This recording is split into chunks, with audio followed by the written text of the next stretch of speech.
শিলিগুড়ির মেয়র গৌতম দেবের গাড়ি আটকে পানীয় জলের সমস্যা নিয়ে বিক্ষোভ দেখালো বাম কর্মী সমর্থকেরা। বৃহস্পতিবার শিলিগুড়ি পুর নিগমের সামনে পানীয় জলের সমস্যা নিয়ে বিক্ষোভ দেখায় বাম কর্মী সমর্থকেরা। এদিন প্রথমে বাম কর্মী সমর্থকেরা হাতে প্লাকার্ড নিয়ে বিষাক্ত জল শহরবাসীকে খাওয়ানো হলো কেন এই প্রশ্ন তোলেন। এদিকে সেই সময় মেয়র গৌতম দেব বড় অফিসে পরিদর্শন করতে বের হলে তার গাড়ি আটকে বিক্ষোভ দেখান বাম কর্মী সমর্থকেরা। পুলিশের সামনেই মেয়র এবং ডেপুটি মেয়র রঞ্জন সরকারের সঙ্গে বিবাদ শুরু করেন বিক্ষোভকারীরা। পরবর্তীতে পুলিশের হস্তক্ষেপে পরিস্থিতি নিয়ন্ত্রণে আসে।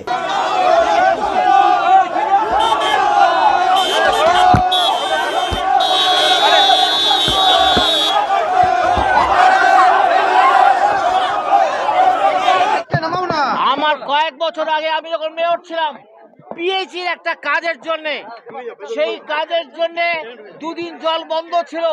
যেভাবে আমাকে এখানে রাস্তায় দাঁড় করে অপদস্থ করানো হয়েছে, একটা পুলিশ আসে নাই, একটা পুলিশও আসে নাই। এবং সে সময় আমাকে ফিজিক্যালি শারীরিকভাবে আমাকে অ্যাসাল্ট করা হয়েছিল সেই সময়তে, এমনকি মারধরেরও চেষ্টা করেছিল। এবং আজকে সঙ্গত কারণে শিলিগুড়িবাসী তারা জল চাইতে এখানে এসছে, কোনো রাজনীতি করতে আসেনি। এবং এই বিক্ষোভটা সঙ্গত, মানুষকে কিভাবে আশ্বাসন দিয়ে বিষাক্ত জল পান করিয়েছে, তাহলে বিষাক্ত জল পান করাবার জন্য এটা সম্পূর্ণভাবে শাস্তিযোগ্য একটা অপরাধ।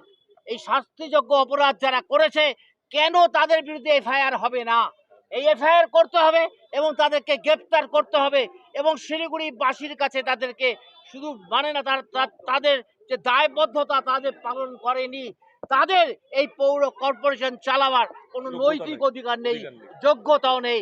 এই আন্দোলন আমাদের চলবে, এইটাই আমরা এখানে বললাম। স্বাভাবিক পরিস্থিতি তো একটা এমার্জেন্সি সিচুয়েশানে হয়েছে, পরিস্থিতির জন্য তো কেউ দায়ী না প্রকৃতির সাথে।